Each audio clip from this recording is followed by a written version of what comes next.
How we doing, guys? So today I'm going to get straight into it. I'm going to talk about what I put up on my Instagram yesterday on my story. So I put up a question, and the question was, it was a very big misconception, and to this day every single client I have always gets this wrong, and it's not their fault, it's not your fault, it's just I'm here to educate you.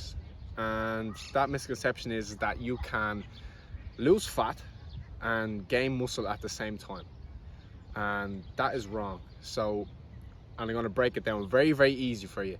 So there is 3 things that your body does.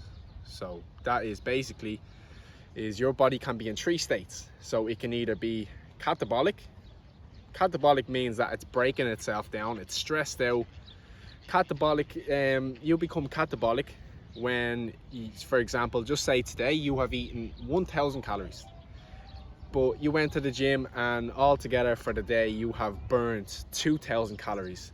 That means that your body needs 1,000 calories extra from somewhere. Where does it get that 1,000 calories extra that it needs in order to move around? It takes it from itself, it eats all the fat and all the muscle in order to get that energy.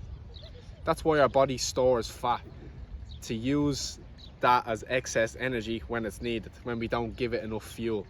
Where on the other end of the spectrum we have when the body is anabolic. That means when the body is adding on to itself. That's when you're gaining fat and gaining muscle. So just say today you woke up and you weigh 5,000 calories, but you went to the gym and everything, but you only burnt in the whole day 2,000 calories. That means your body has 3,000 extra calories to play with. It's going to store some of them and it's going to waste some of them. But in that day, your body has excessive amounts of calories. That means that it's going to get bigger.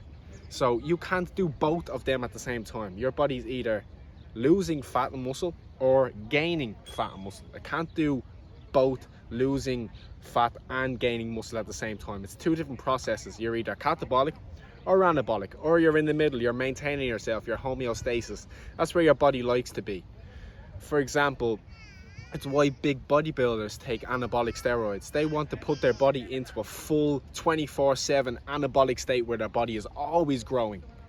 So the likes of me and the likes of you guys who aren't taking anabolic steroids, where our bodies are in 24/7 anabolic state, we're more than likely homeostasis, and if we're not eating enough, our body's catabolic and it's eating itself. So I hope I broke that down easy enough for you. You cannot gain muscle and lose fat at the same time. They're 2 different processes in the body.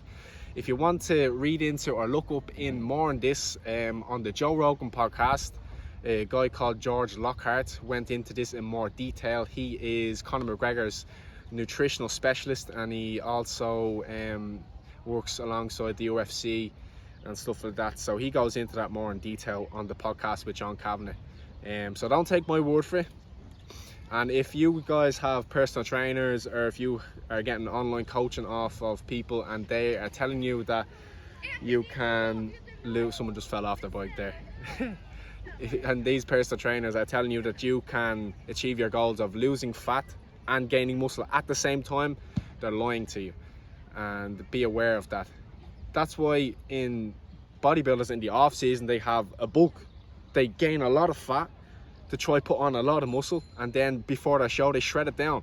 Why would they bulk if they had no need to? Why would they bulk if they could lose fat and gain muscle at the same time? It doesn't make sense. They wouldn't bother bulking. Like me now, I'm trying to bulk. I wouldn't bother bulking if I could just lose fat and gain muscle at the same time. So guys have to bulk. They have to put on a lot of excess of fat so their body is constantly anabolic, and then they gain the muscle from that through their training, and if the diet is at the right time and stuff like that. But I don't want to get into the diet too much in detail because the video will go on for too long. But I can maybe in another video go into more of how to trigger your protein synthesis through your food and your training. But for now, I hope I went into that in enough detail. And if you do want to look more into it, like I said, look up that Joe Rogan podcast. And for now, thanks for watching.